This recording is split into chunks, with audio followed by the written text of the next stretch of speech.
Yes, yes, yes. What's up, people? Welcome back to another great week of Twisted Transitions.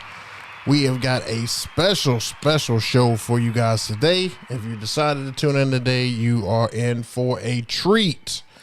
But before we get to that treat, let me just make sure that all the levels and everything are good. So if all the levels are good, just give me a thumbs up and everything in the chat and let me know before we get started so that I can make sure that our special guest today has great volume, great audio and everything. So if you guys could just give me a thumbs up and let me know if you can hear me okay. Let me make sure here. Move this up. There we go. All right, waiting for one. I think I got something here. I think I got a couple. There we go. Okay, everything sounds good. Good. All right, so that we can get to our special guests a little bit faster and stuff, we are going to just jump into a few things right before, just letting you guys know what's up, what's been happening. I'm sorry I missed last week, but I had an actual function and stuff last week, and it was pretty different, something different. I had to do a speakeasy vibe and stuff last week. I was playing at a venue and stuff downtown, and I didn't bring out a whole lot of bells and whistles and stuff like that. I kept it real simple. They just wanted some decent music and stuff in the background, and then they had a party and turned up right after that. So decent. They wanted a photo booth. We did that, so that was all good.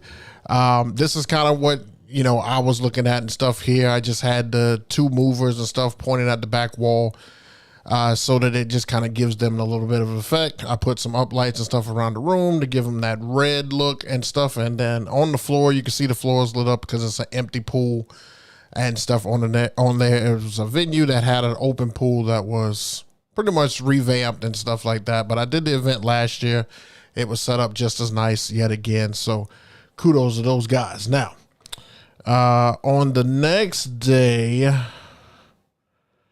I did an event and stuff out in the cold like an idiot, but that's neither here nor there. But I kept it extra simple. I brought out a fan favorite. You guys always ask me about whether I use the QSCs and speakers and stuff still. Here's an example of me using them. So they are all set and was all set and ready to go. I had to run a 225-foot power cable to get back and run power here because there was no power anywhere. So this was an interesting event to say the least. Here's the view and stuff from the back and stuff. But this event was for them to jump in the ice cold water first thing in the morning. I don't know why we do that. I don't know why that's a thing, but I heard it's from someplace up north, and they do that up there, and they're kind of adopting it down here. So, look, I didn't have to jump in. I just had to make announcements, play some music for them while they came in. It is what it is.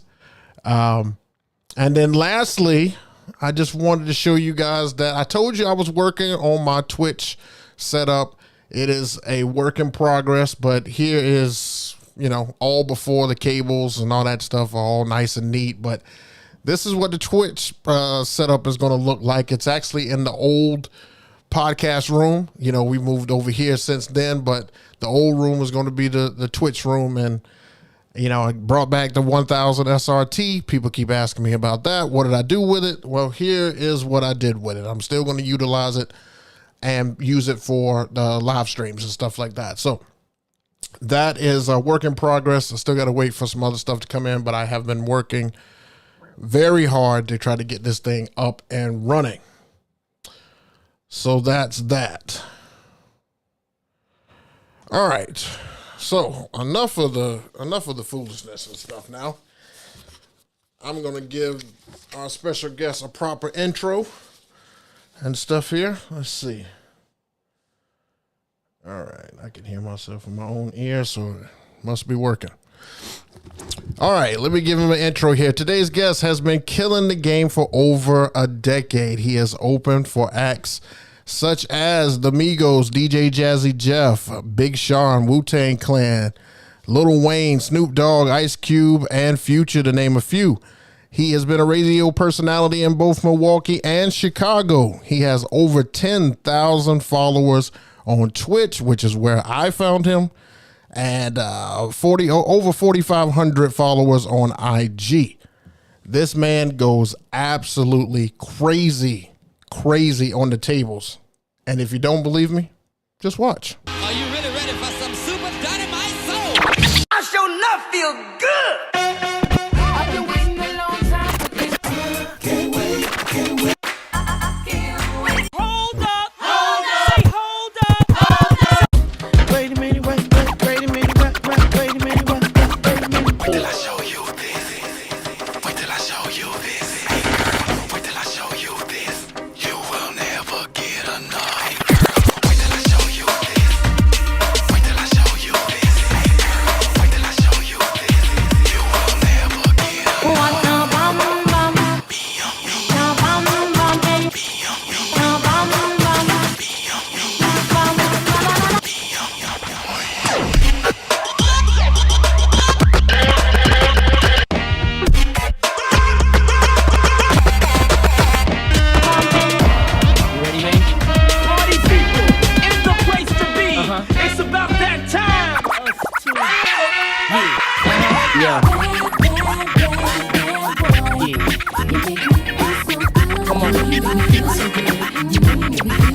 That's what we do.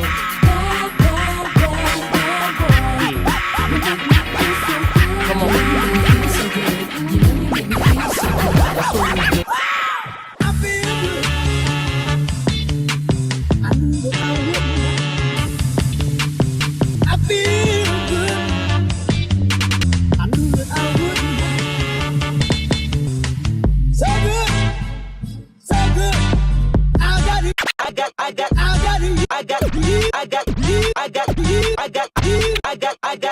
I got loyalty, got royalty inside my DNA. Cocaine quarter piece, got war and peace inside my DNA. I got power, poison, pain, and joy inside my DNA. I got hustle, though ambition, flowing. I got.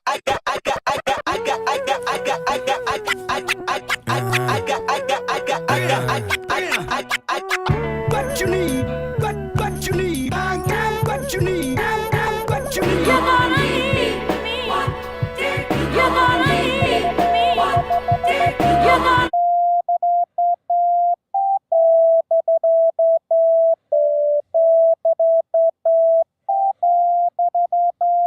Boy, I need love.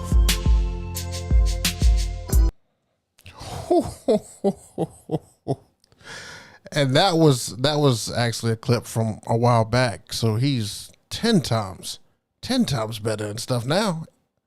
Ladies and gentlemen, make sure you welcome our special guest today, DJ Bazoen. Yo, what's good? What's happening? Can you hear me okay? I can hear you. Is there any way to turn your volume up just a little bit? It's a little low on my end. For sure. Yeah, is that better? Yeah, much better. All right. Okay, So that was, first of all, it took me a while to find a mix that I could use and stuff on here for a preview for you. But when I found that one, I was like, oh yeah, I got to put, I don't care if it's 2 minutes. I mean, it was longer than that, but I was like, I don't care. I'm going to do the whole thing. I appreciate that. Thank you. Yeah. I took that thing and just chopped it up and I was like, yeah, we're going to use this for the intro. So that's what's up. Oh my goodness. All right. So, if you guys don't know, DJ Bazoen has a great following on Twitch. He absolutely kills it. This is where I found him at. I was actually on Twitch listening to a couple of DJs, and he was a suggested DJ to me. And I told you guys, if you want to, find some dope dudes and stuff, man, definitely go on Twitch. And he came up, and I just kind of sat back the first day and just kind of listened.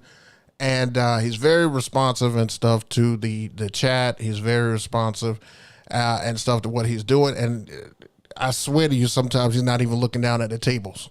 I promise you, I've seen him literally look at the camera and scratch and juggle while looking at the camera the whole time. Knows where everything is. And he always got an old school movie playing in the background, which is crazy because I'm like, now I just get the, great music and a dope movie and stuff in the background. Right.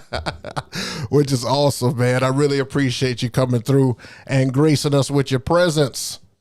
No, glad to be here. This is dope. Glad to be able to talk about everything DJing and just hang out. You know what I'm saying? Yeah, man. Yeah. So we're just going to jump right into it. I'm going to, ask you some questions, just some general questions and stuff about you. And before we get started, guys, if you love the content and stuff, make sure you give a thumbs up and stuff on your way in the room so that content like this just keeps rolling out. So make sure you hit those thumbs up on the way in. Now, all right, my first question, and these are questions, like every time I have a guest, I like to ask questions that, they would want to hear, but also for me, because I'm intrigued by a lot of DJs and stuff like that. So the first one is, what was your introduction to DJ?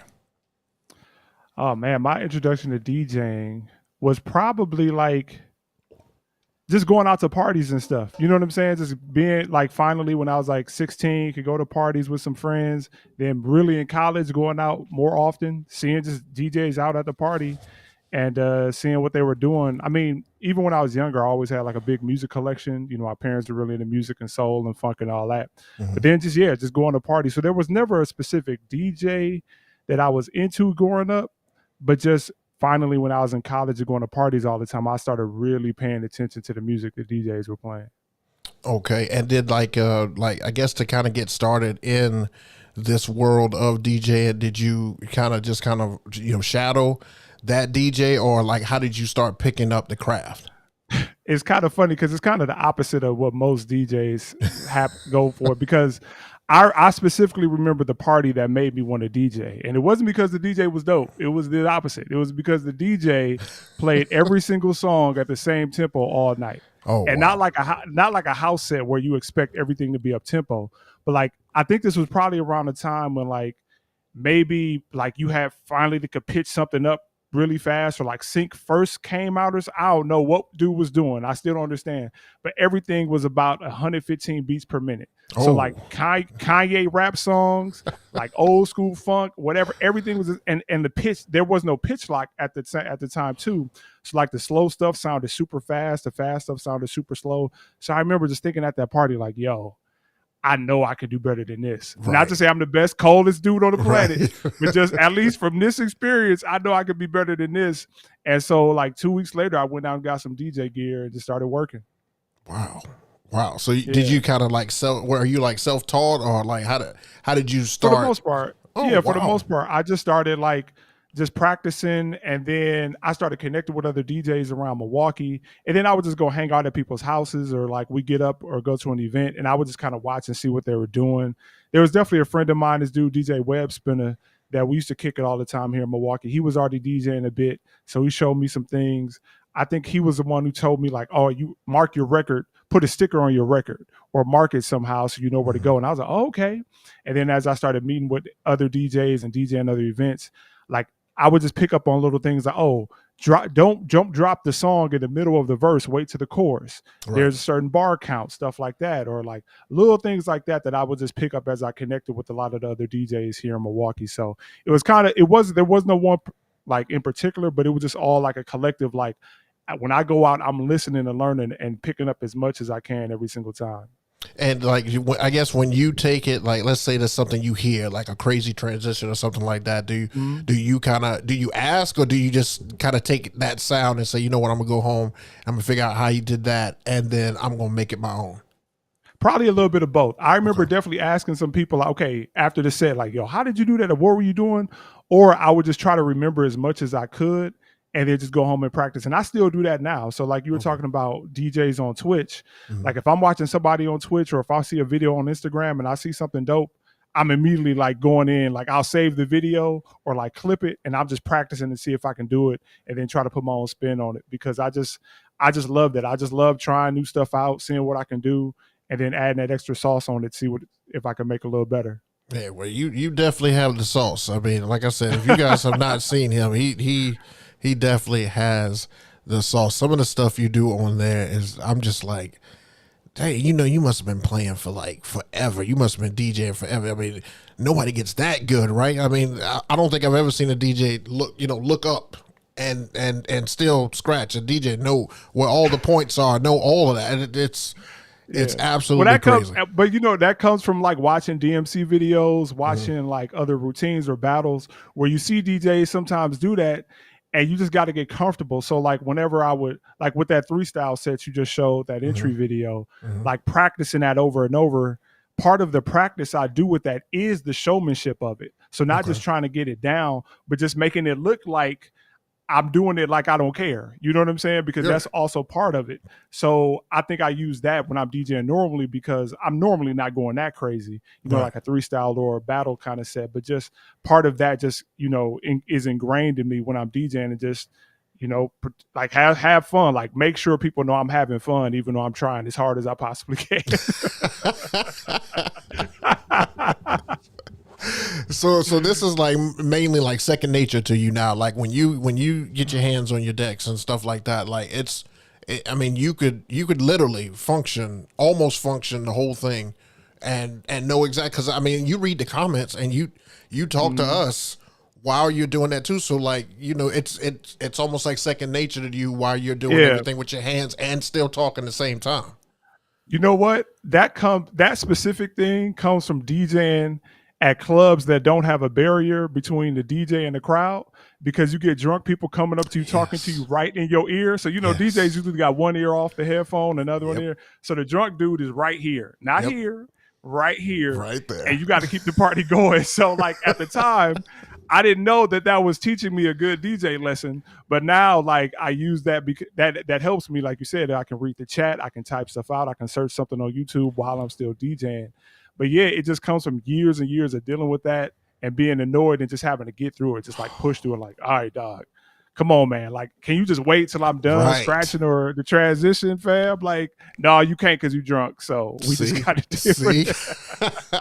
And they don't wait. They don't ever wait. We've talked about that so many times on here, drunk people coming up to you. And I'm just like, okay, you're going to make me hold off from mixing so I can get your request. And then you just going to wander off and stuff anyway. So, it's and like with me, there are certain moments that you don't want to miss. So if I'm like trying to hit a certain lyric or like do a routine or something like that, I don't want to just let that play for 2 minutes and then come back to it. Like, so if I'm gonna make that moment happen more than this drunk person is gonna get what they need to get out of me. So you just got to make that happen sometimes. Facts. And over time you develop that. At first it's kind of you feel pressured, like, oh God, let me just take the request. And then over time you're like, oh bro, you got to hold on for a second. I gotta hit this point right here. Then we'll talk for a second. Right. Crazy. Let's see here. So how often would you say to your practice, like, what does a day in the life look like for you? Like when I'm sure you don't just pop right out of bed and say, you know what, I'm gonna start mixing today. But like, do you practice for like maybe an hour, or do you do 2 hours, 30 minutes, and you just want to get a feel for it that day and then let it go? I mean, most of the time I practice like right after I get up. So I'll usually do like 30 minutes or so on each side, just working on different scratches or juggles. Or if I'm specifically working on a routine, then I work on that.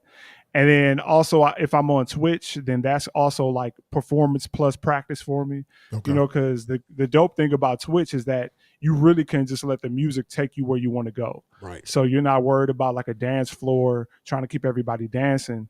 People are listening at work, chilling at home, cleaning the house. So you can really just be like, oh, well, if this song sampled this sample, so let's go down this sample train for a while.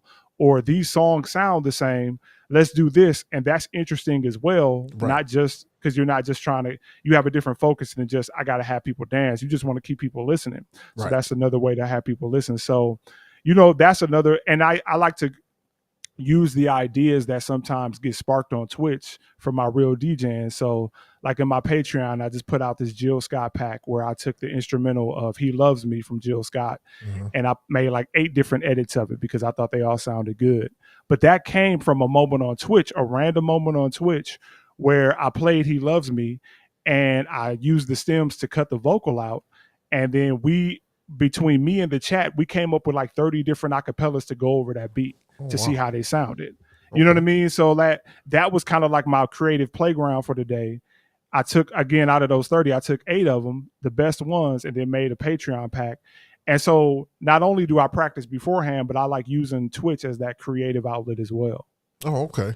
And speaking of Twitch, I mean, I'm sure you kind of did like most of the DJs and stuff did hit it right when, COVID and everything happened. But prior to that, were you mainly in clubs or where was your main audience at? Yeah, just DJing events here in Milwaukee, live in Chicago. So I mostly throw my own events here in Milwaukee. I mean, Okay. I'll do like certain like spots or gigs every once in a while, but yeah, mostly I throw my own events or DJ like specific type of events here, just because I can just control the setting myself. You know what I'm saying? I don't have to worry about a club owner caring about what I'm doing or telling me what to do. So, but yeah, mostly DJing. I used to teach DJing a lot. I had a class called the Scratch Sessions here in Milwaukee that I used to teach for some years. Done a lot of nonprofit work too. Like I said, I was doing radio, so I've been DJing full time, but just DJing everything that I've done is kind of centered around DJing, where it's teaching, doing radio, or like DJing live in like clubs and events. Oh, wow. Okay. Mm-hmm. That's what's up. And did you now? I do have a curious question now. How about your background and some of this other stuff? Because I mean, the display and everything that you use. I mean, that takes computer knowledge. That takes engineering knowledge. Like you've got to know how to hook all this stuff up and make it all work. Was that a challenge for you? Or is that something that you did as like a hobby? Well, if you ask me if I'm a nerd, then yes, I'm a nerd. Yes, I used to. No, real talk. No, it's all good. I used to be a computer engineer. Okay. I used to be. So before I was DJing full time, I was a computer engineer full time. So Okay. growing up, I was always into computers, technology, and all that stuff. And 2008 was when. 2008 was when I started DJing, but I was still full time working my computer engineering job at that time. But then it was in 2010 was when I quit engineering and then became a DJ full time. So yeah, having that computer background for sure is helpful because it's a lot of stuff you got to figure out on Twitch. It's a lot of equipment you got to buy, like the graphics in the background, all that kind of stuff. It all adds to the experience. You want to make it all look good. So definitely is part of it. Yeah. And I was not trying to call you a nerd. No, it's all good. What's fascinating? I am one. It's all good. It's all good. What's fascinating to me is like, a lot of the guys who, do like incredible jobs DJing and stuff like that. I've found them on like a social media or on a Twitch or something like that. And they all have some type of graphic design background. And I'm like, is this like a thing? Do I need to, like, instead of me just being fully into DJ, should I just go and do some graphic design courses? So, because this stuff is like it took me all day today to pretty much put together like a montage of videos so I can have videos, kind of repeating and stuff in the back. That took me all day. Day. Yeah, that's all good. But some people, there's a lot of people on Twitch who do that full time too. So you can pay them to make graphics for you and stuff like that. Okay. So a lot of people, on Twitch, you have emotes, your own emojis for your own channel. People pay other artists to make those, or like I've actually made video backgrounds for other DJs and stuff like that. So for me, it's just kind of came out like this. Another creative outlet. Like I wanted my page to look a certain way. Right. And at first it didn't. Like at first it looked super plain, just my camera and me and my DJ gear. Mm-hmm. But after a while I was just messing with stuff over and over and I just kept refining it until I found something that I liked and I thought looked pretty cool. So it takes a while. It can take a while, but yeah, there's definitely other people out there who you can pay to do it and you ain't got to even worry about it. So that's cool too. Awesome. So what you're saying is hit you up after the show. Okay. All right. Hey, let's go. Let's go. All right. So like, in the intro, I'll name, some acts and stuff that you had opened up for, which is crazy because some of these names are people that we, can only dream of being on the same stage as. But like, what doors have, your skills, your DJing background open for you to allow you to be able to do stuff like that? Like, are you like, when an act comes to town, are they immediately trying to look for you? Or, I mean, do they remember you? Is it a certain venue? Like, how does your DJing put you in the center front to be somebody who opens up for these kind of acts? Yeah, I think it's kind of like a domino effect as I think about it, where like I said, I throw my own events so people know what to expect when they come see me DJ, right? It's different than people going out to a certain venue where they're like, I know if I go to a venue, it's going to be this certain vibe. Right. But I think because I've thrown my own events so much, people know, oh, we're going to see Bizzon because that we know what he does. So then people like agents and booking agents around the city know what I do because that's the reputation that I've created for myself versus, what venue should we work to or whatever, like skip all that, like come to me directly. So because of that, and I think one of the first bigger acts I opened for was way back in like 2010, was because other people who booked me for events or like saw what I was doing, like knew how I got down. So then I did a big event at this event you called the Rave here in Milwaukee, is where a lot of like rap concerts come to. So it was actually Mac Miller who came to the Rave and I opened up for him. So that was one of my first big shows here. And because of that, just people seeing me on those stages, they know like I can handle that event. I'm responsible. I'm gonna be on time. I'm gonna be fresh. I'm gonna put something specific together for that event, and it's gonna be a good experience. And because of that, there's an event called Summerfest here in Milwaukee where like all the big acts come. So that a lot of those names that you read off were here for Summerfest. So their booking agent or the booking agents at Summerfest will hit me up and say, hey, we need an opener. We need somebody to DJ in between acts. Let's work with Bizzon and stuff like that. So I think it came from years of just trust, just like being on point, like trying to work on new stuff. And, I always try to, like I said, do something different because everybody can I'm not knocking nobody, but everybody can get up on stage and play hits because we know if you play Dreams and Nightmares in front of a big crowd, it's going to go off. Right. But I don't want to be replaceable in that way. Right. So even when I'm doing those bigger shows, I'm playing my own edits. I'm doing my own routines. I'm working with the crowd. So like that same vibe that you see on Twitch, that's fun and engaging and interactive. I want to keep that same energy in front of real life people and show off the talent. Right. And so, and also the thing is like when stuff goes wrong, you just got to know how to deal with it. You know what I mean? Like, cause at those big shows, somebody can be I remember that Lil Wayne show, like something happened with their semi truck with all the gear. So Lil Wayne was like 3 hours late. So then what do you do when you have a set plan for an hour and now you got to turn that to 2 or 3? Ooh. Well, right. And you don't want to be right. And you don't want to be boring. You know what I mean? Right. Because you can just play music, but you could be boring as hell. And then everybody's like, I won't care. So like, it's just, that's where like that experience comes into play, having backups and just being ready for whatever.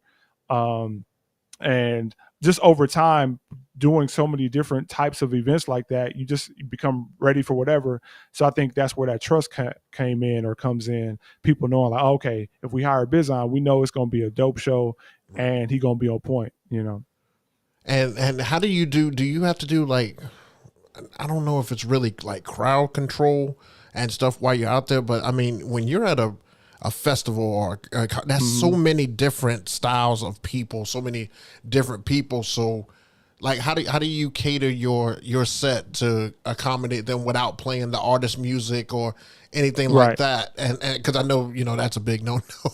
It's like playing the headliners music.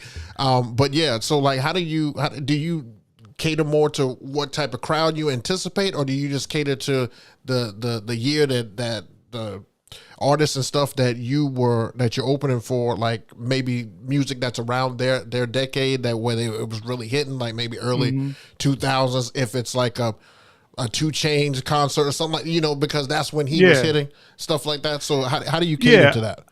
It's, to be honest, and I don't want this to sound lame, but I feel like it's a mixture of everything. So for example, I'll give you 2 examples. That Mac Miller show that I mentioned, I really didn't know who he was at the time. But so all they told me was like, yo, we got this big rapper coming. So I put together like this classic hip hop set. Okay. And I show up to the venue and it's a line of about 1,000 teenage girls ready to go into the set. I'm wow. They're not trying to hear any 90s hip hop tonight. So all the stuff that I prepared out the window. So I had like 15, 20 minutes backstage and I had to rearrange the set and I turned it into like more of a party, like hype kind of set. You know what I'm saying? Right. And I remember I was like, well, maybe they'll like one. And so I got the crowd all hype. I'm like, y'all ready to turn up? Y'all ready to get down? And I played Black Rob's Like Whoa. Yeah. And I dropped it. And when I tell you it was silence, complete silence, fam. And it felt like it was silence for like 10 minutes, but it really was probably like, I don't know, 10 seconds. Right. But I was like, dog, nope. Okay, we gonna move on. Nope. So, that's so crazy because what if you didn't see that line and you went in? That's crazy.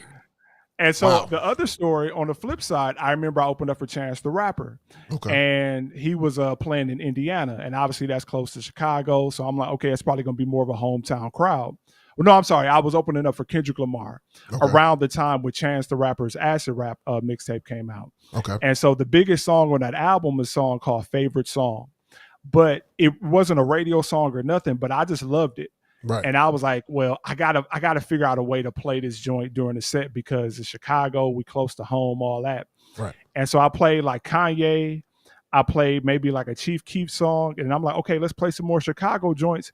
And I dropped the first note of Favorite Song, and everybody went nuts. Oh, wow. Everybody just turned up. So it was like, even though I had that one experience where it went terrible, I still wanted to take that risk because I'm like, all right, I got to have a backup, because anytime I take a risk, I got a song ready to go, 4 bars later, just to drop slam it. Just in case. Yeah. So I try to, cater to like the crowd that I think will be there. Who do I see there? I mean, I had opened up for Megan Thee Stallion here in Milwaukee before, and I had to open up starting when the doors open, meaning there was nobody in the arena.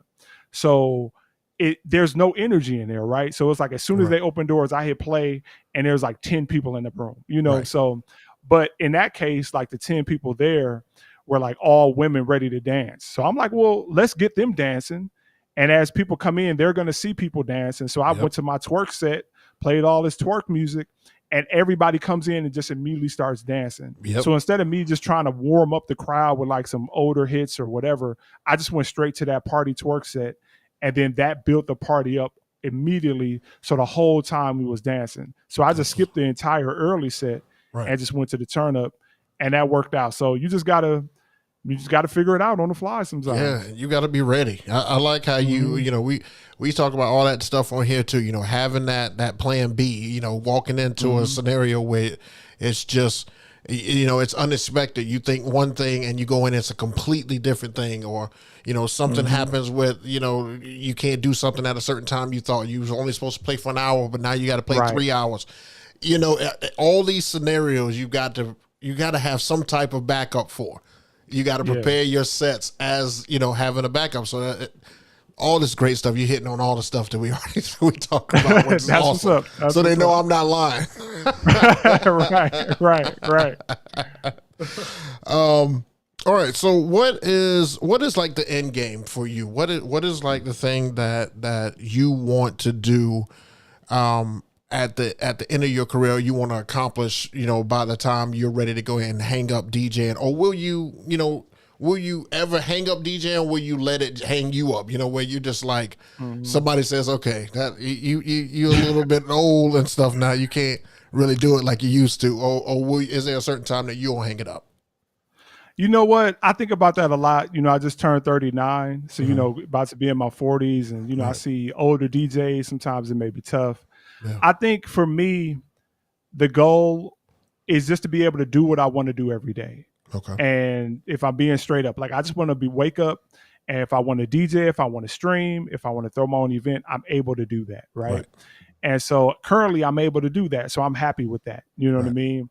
But I think over time, like you mentioned, I do a lot of production stuff. I make my own edits. If it gets to a point where I couldn't DJ, or like it just got too much for me, maybe getting more in production, working in the studio, I think would be cool. Okay. Or like getting back into teaching. For me, I just need to be around creativity and music all the time. So if I can do whatever way I can do that, and I'm cool with. I mean, the ultimate goal, the real ultimate goal is to have Jeff phone number in my phone. You know what I'm saying? That's the goal. Just be like, hey, what's up, Jeff? How you doing? Like that's the ultimate goal. That's and then crazy. I get that and I can just retire. I'm like, I'm cool. Oh, wow. Wow. So, Well, I think I saw somewhere. Didn't you open for him? yeah. Yeah, you've opened for him. Okay. Okay. Yeah, a couple of times. So he's been here in Milwaukee. Like during the pandemic, there was this virtual event we did together. So yeah, but I don't know him like that, like at all. I'm not here claiming out. I know him. I'm just saying that would be dope.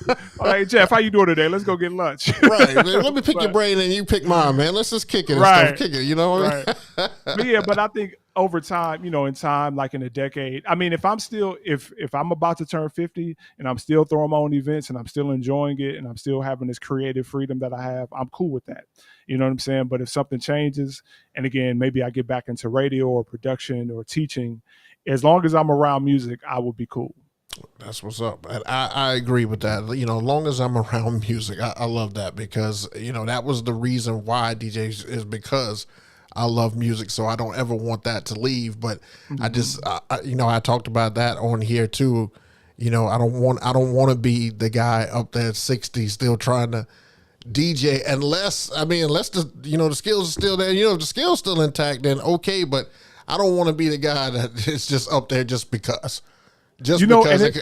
Right. It's funny because, with some of the students that I've worked with, they may be like 10 or 15 years younger than me. Right. Say like 25-ish, right? And I'm like, man, I just don't think I'm the DJ for that 25, 21-year-old crowd no more. You know what I'm saying? And even them, they're going to DJ a prom and they ask me for some tips. And I'm like, well, what music are they into? And they're like, I don't know what these teenagers like. I'm like, well, you're 25. You're supposed to know. Like, it don't seem like nobody knows. You know what I'm saying? I don't know if it's because of TikTok, these songs be moving so fast now. They becoming viral and they be gone. But like even younger people don't know. So it's like, I'm just accepting that, hey, let's go rock with the 30 and up crowd and we just gonna keep moving up decades. And so when I'm 50, I'm rocking with the 40-year-olds and up, and you know what I'm saying? So I think that there'll always be like that age range there. Yeah. You know what I'm saying? The people that you rock with are people who grew up with the music you grew up with. So I think there'll be people there, but I just want, like, when I'm 50, you ain't gonna see me downtown DJing for the 21-year-olds. Right. Like I don't necessarily need to do that, like, because I don't need to be having the Bluetooth in my ear and it's, Oh man, I'm telling you, and it can get crazy like that. It's so funny you said that the 25-year-olds don't know because, I did some proms and stuff last year and they went okay, and I was just like, I don't know this music anymore. I don't know it enough because I don't listen to it. But if you give me, like you say, a 30 and up or a 35 and up, anything 40 and up, that's my era. That's the stuff that I know all that music, and at least I can get all the way up to, 2010 and still, get these guys. But good gracious, this current music, I just can't vibe with it. I can't at all. And we all got into DJing because we love the music. Right. You know what I'm saying? Right. So, and we knew it well. Like we were listening to the albums. We knew the album cuts. We knew the interludes. We knew all that stuff. So to not be able to, and not only is it whether you like the music or not, but do you have the time to listen to all this music? Like back in the day, we had nothing to do. Right. So you could just listen to all these albums. But now we got bills to pay. We got stuff that, so there's just not enough time to really get into it like a younger person would as well. Like last year I DJ'd this college event, and there's a college, UWM, University of Wisconsin, Milwaukee, where I DJ a lot of their events on campus. And they're usually pretty chill. They're not like crazy party type, so it's all good. I can play a lot of different kind of music. But they always throw this event called Panther Fest, which is like a hype turn-up kind of event. And I was playing the music that they wanted. So they'll often send me a list of requests ahead of time. And so I'll play the stuff they want. And it was so weird because the TikTok effect was real, where they would be jumping, fist pumping, screaming during the chorus, and then completely standing still during the verse. And then the chorus comes back, like it was such an up and down that I was like, yo, y'all, do y'all even like the song, or do y'all like the moment that the song y'all see on the internet? And so I'm like, I can't do this. Like, I'm used to like we rapping the verse. I can rap all about the Benjamins, International Players Anthem, all the way through, and everybody like it, or Ain't No Fun. We want to hear all that.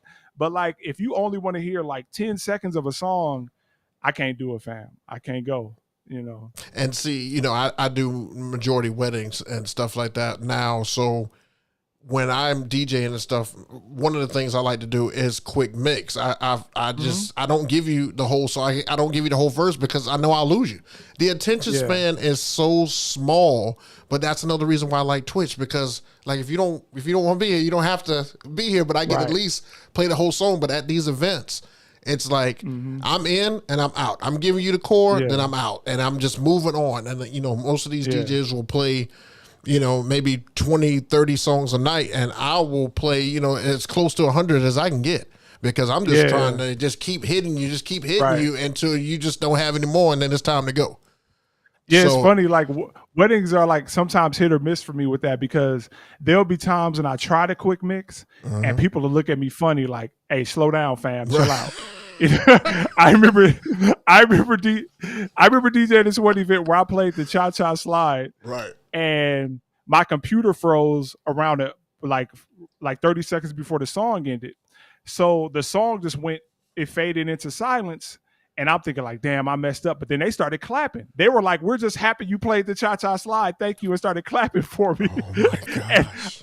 and that gave my computer time to unfreeze. And then we were right back into it. So like sometimes I'm thankful for the crowd. Right. That I want to hear the whole song. That helped me out. I'm telling you, I had a moment like that too. One day I was mixing for a couple, and I was playing the Cupid Shuffle. And I brought in Paris with Jay-Z and Kanye. And I didn't realize that it beat matched really well and stuff. So when it dropped together, and man, the look I got, because I don't know, I guess it knocked the rhythm off from what they were doing with the Cupid Shuffle. So they looked at me like, what are you doing? And how dare you? How dare you, sir? What are you talking about? Do you hear this? This is is crazy. And they're just like, no, you know what? Everybody left the floor. They were just like, no, if you're going to do that, I'm just going to leave the floor. Okay. I learned my lesson. Hey, we get out of here. If you're going to do that, we out of here, man. I don't have to deal with that. Right. Oh, man. So I heard you mention that you did some weddings. Do you do, a few weddings a year, or do you do a handful of them? I probably do literally like 3 or 4 a year, and mostly for people I know. And at this point for weddings, I tell people like, hey, this is the kind of music I play. This is what I'm into. And that's why they want to book me. They're like, well, we don't want to hear the standard stuff. We want you to do you. And so there's generally an agreement. And I mean, I'm not super strict. I know it's their day, so I'm not going to trip. Right. So if I can play half of what I want to play, and then I'm playing half of what them and their family wants to play, I'm cool with that. So yeah, I still do, like I said, 3 or 4 a year. That's what's up. Okay. Yeah, the majority of the guys and stuff here kind of go back and forth between weddings and club, and they go and they have some club questions. I'm like, well, I don't really do the club no more. I'm getting up there. I can't be in the club late night and stuff like that. But I can tell you everything about a wedding all day long. So, like, do you have any tips or something you would like for a up and coming or brand new DJ who says, you know what, I just want to get into this business? I thought, kind of like how you did. I saw a DJ playing, and I think I want to be a DJ. Like, what's the advice or the tips that you would give to a brand new DJ?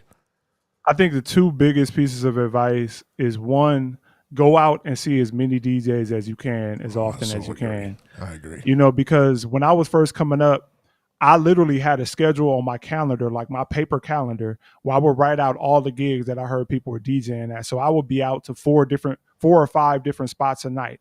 And so I'm at like the black clubs, I'm at the white clubs, I'm at the downtown joints, I'm at the indie stuff. I'm just trying to hear as many different DJs to see how all these people do it, so I can learn and absorb as much knowledge as I could. So that's number one, because when I first started DJing, like everybody on any side of town knew who I was because they saw me. They knew me, that I introduced myself. People knew who I was, when they said, oh, that's Bizzon. Yeah, we met him the other day.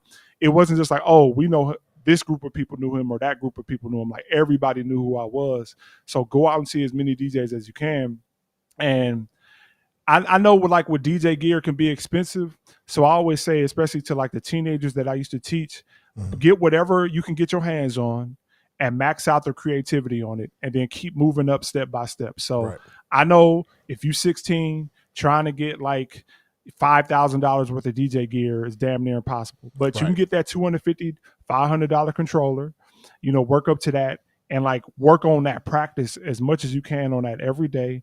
And then as you get used to it, go to the next step, and not only that, you just get used to working on a lot of different gear too. Right. So you're not like, oh, I'm used to my controller, I can't DJ on nothing else. Like you can work on whatever is in front of you. So, get your hands on something and just go. Like just practice as much as you can because you just want to be ready for whatever. That's what's up. That's what's up. And does it matter to you what you use? Do you use controllers? Are you just totally partial to turntables? Or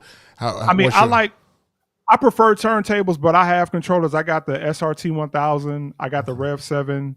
I got regular turntables. I got the Rain 12s. So I prefer turntables, but I can rock on whatever. I used to only like rocking on turntables, but then a friend of mine here in Milwaukee, this dude DJ New Styles, I saw him cutting and juggling on some CDJs one day, and I was like, damn. Like if he can do it, it can be done. Like I was like, I got no excuse. Like, all right, fine.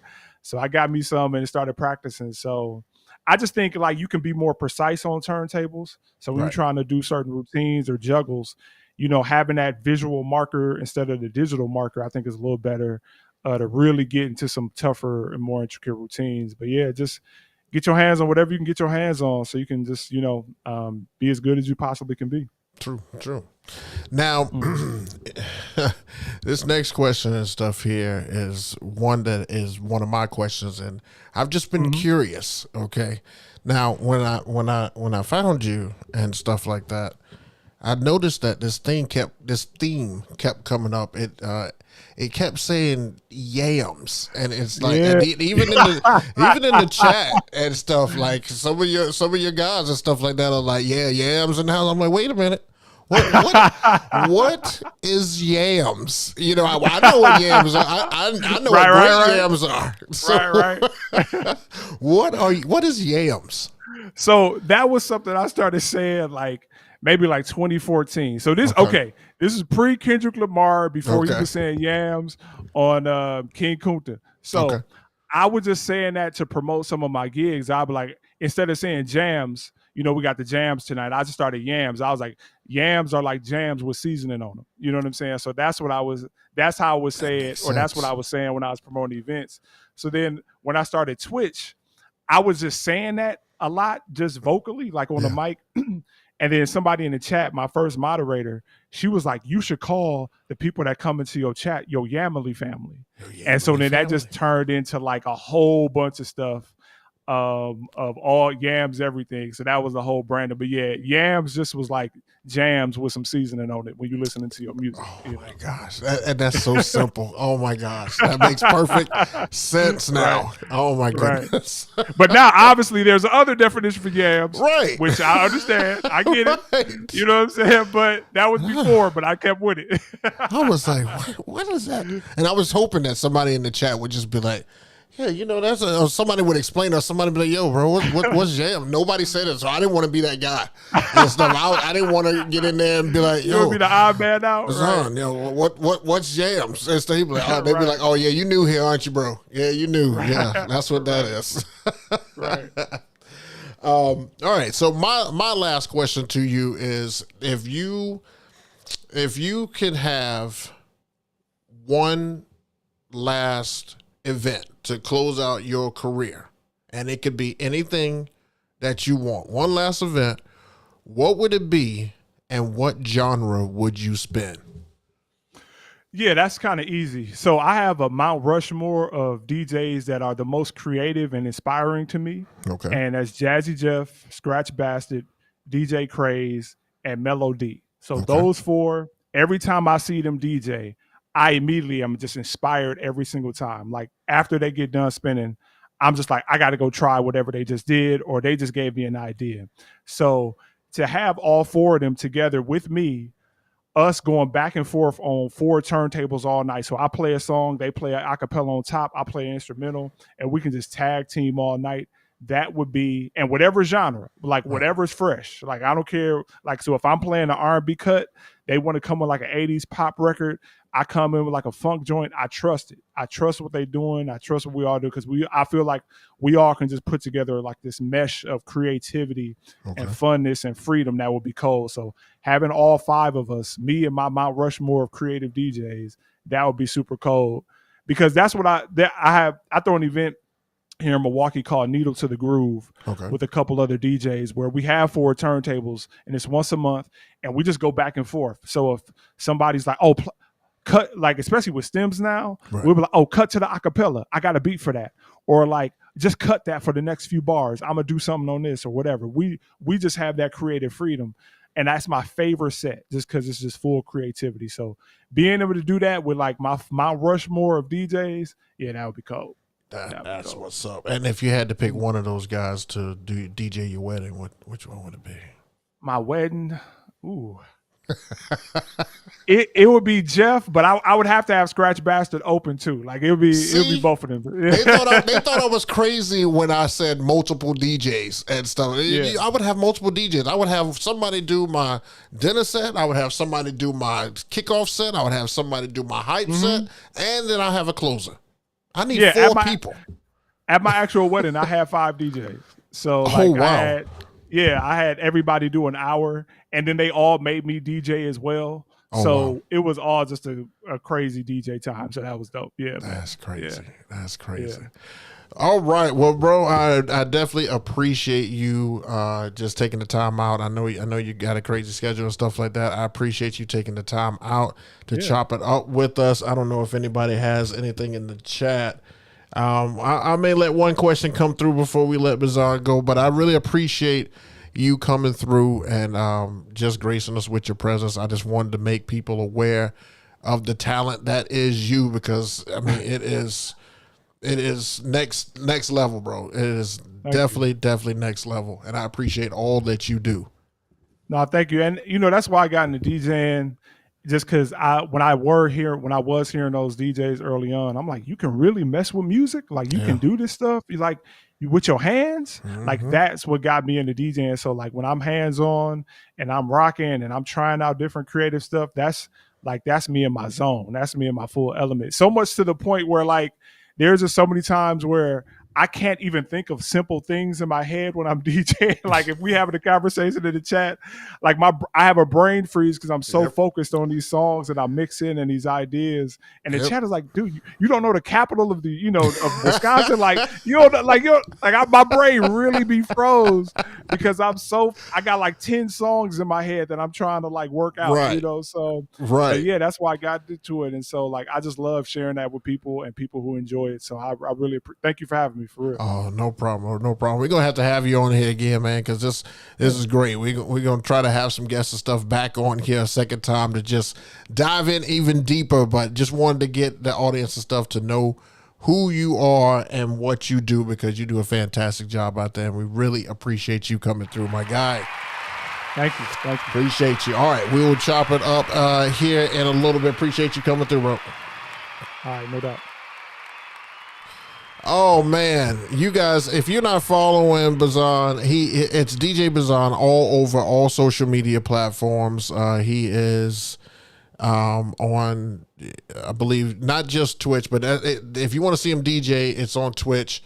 He does have a YouTube channel. He hasn't put a whole lot and stuff on the channel, but he has a great Instagram and stuff as well. So check him out there. And please make sure you go follow him on Twitch. You will not be disappointed. I keep telling you guys, we're going to bring some guys and stuff on here that absolutely kill it in the game of DJing. So I hope you guys enjoyed the stuff tonight. Let's see here.